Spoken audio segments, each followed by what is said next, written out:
Hey, so the reason why I partnered with Aptoid as a sponsor on this channel is because if you're going to spend money on these games, why not save money? Get you a percentage off if you're willing to spend money on these games. So how you do it, link will be down in the description down below, and you need to download the AppCoins wallet. This is something that can only be done on either an Android device or an Android emulator. And once you download it, be sure to go to the app and hit the cogwheel and hit promo code. Then put Kire Mobile 5, one word, all capitals, to save an additional 5% off. Then it's as simple as just going to the game. If you want to buy something, you will see the discount. So thank you, F2P, for sponsoring this video. And now let's get back to the content.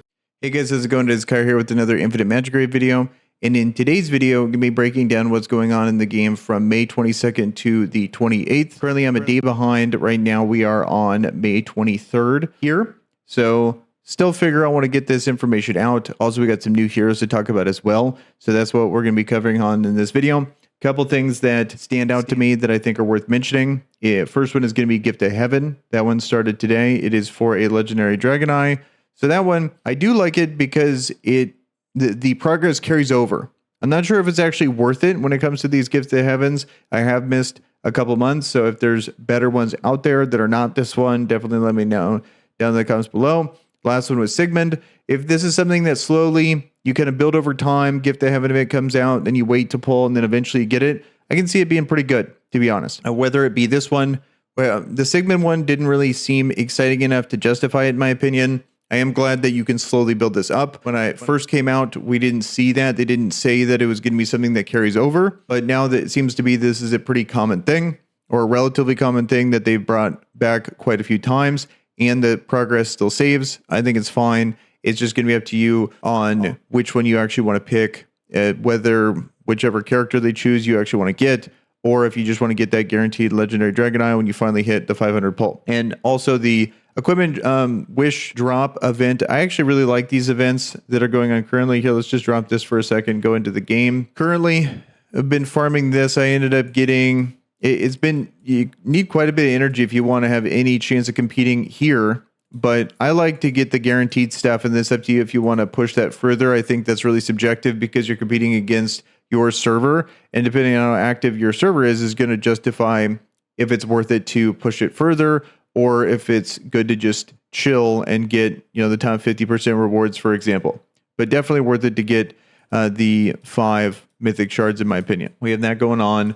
We also have the Voyage competition, that guy right there. And then let's actually go back to the news here. But I'm a big fan of that. Just the point being, I don't want to get lose track here, but I'm a big fan of these events where you can actually choose the drop settings. These are some of my favorite things, especially when I first started to farm some of the higher dungeons. Being able to target some of those big sets, such as the mastery ones or the effect hit ones, really were a big deal for my account to help me get those initial sets to be able to push some of these like lower stages, and then finally start to push up and get like a clear on stage 26, for example. So I've always been a big fan of this event here. And then you coincide that with like good value on your energy to get those 5 mythic shards. I've always been a fan of that. Okay, so then also in the future here, we have Miracle Wish goals. So we'll talk about those characters coming through. And then the big one is going to be the Dragon Cliff double drops. So we have a good event here, but definitely I would say the Dragon Cliff double drop is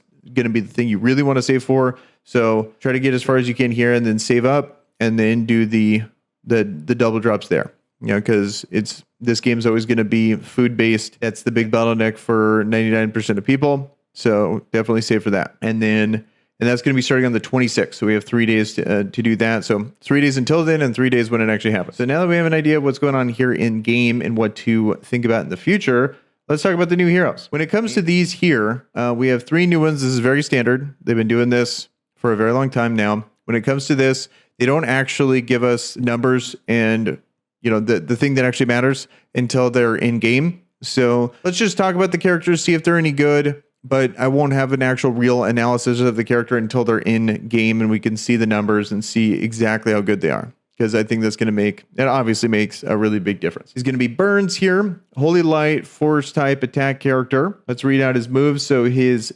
auto attack is going to be deals attack damage to a single enemy. This attack has additional leech. Not the biggest fan of that. Grants self counterattack for 3 turns. Meanwhile, increases self attack by 40% for 2 turns. Kind of cool. He has a built-in steroid there. Potentially could be good in a single target setting.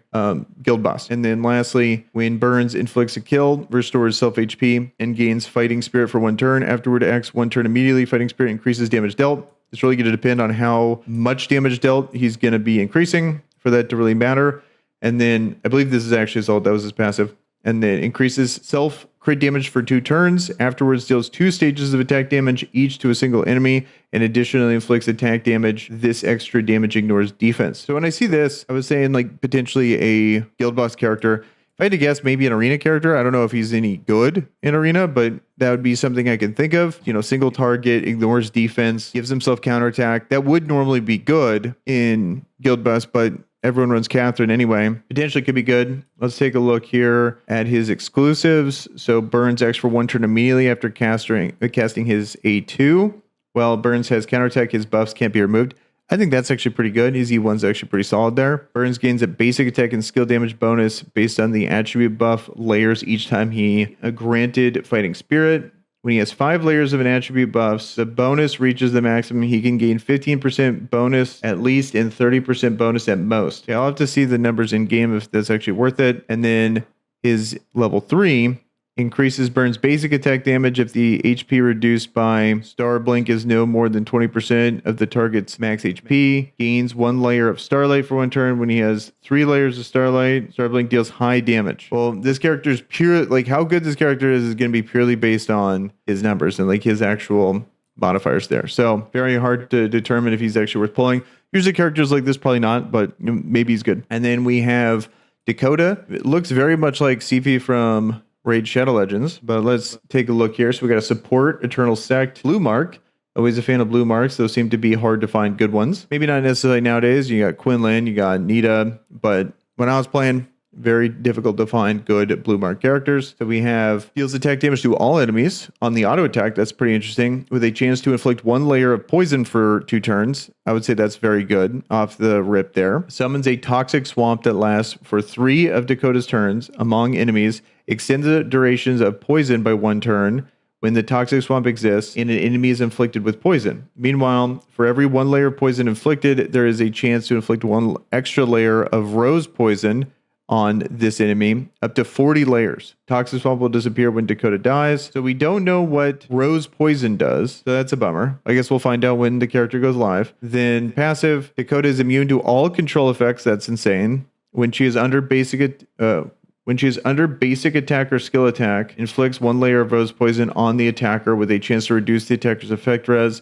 by 50% for 2 turns. Seems very good. The Dakota's immune to all control effects seems pretty wild to me. Soul Steal removes all layers of poison from an enemy and deals poison damage. For every 1 layer of poison removed, deals extra poison damage. Afterwards, for every 4 layers of rose poison owned by the target, there's a chance to convert them to 1 layer of poison for 2 turns. The conversion stops when there's less than 4 layers of rose poison. And then the level 1 of Soul Surge, her what seems to be a very good A2 increases all out speed by 40% when exclusive 1. And then level 2 reduces direct damage dealt by enemies with poison to Dakota. Besides, when an ally dies, Dakota removes poison, rose poison from all enemies and revives the dead ally. Increases allies attack by... Yeah, so she has a lot going for her. It sounds like. Definitely want to pair her with other poison characters, probably. Poison's probably one of the few...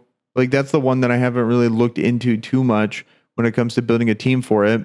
You know, I believe I have Walter, so I potentially could do something, but it used to be super hard to be able to build out these characters, but as a content creator, it's not nearly as hard as it used to be. So I might have a shot to, like, realistically be able to build a poison team and try this out. I'm not sure I'd have to actually pull Dakota to see that, but so far, that looks very promising for a poison character. Maybe combination with her plus Nita, for example, on Blue Mark could actually be pretty wild. She looks actually really good. And then we have Olivia here. So throw spike. So we have Blue Mark, defensive type, hidden wave. So, you know, hidden wave, that's the new faction. So you might need to fill out that roster with someone like this. So deals defense damage to a single enemy with the chance to reduce the target's attack by 20%. Nice little bonus there. Increases allies speed by 20% for 2 turns and turn meter.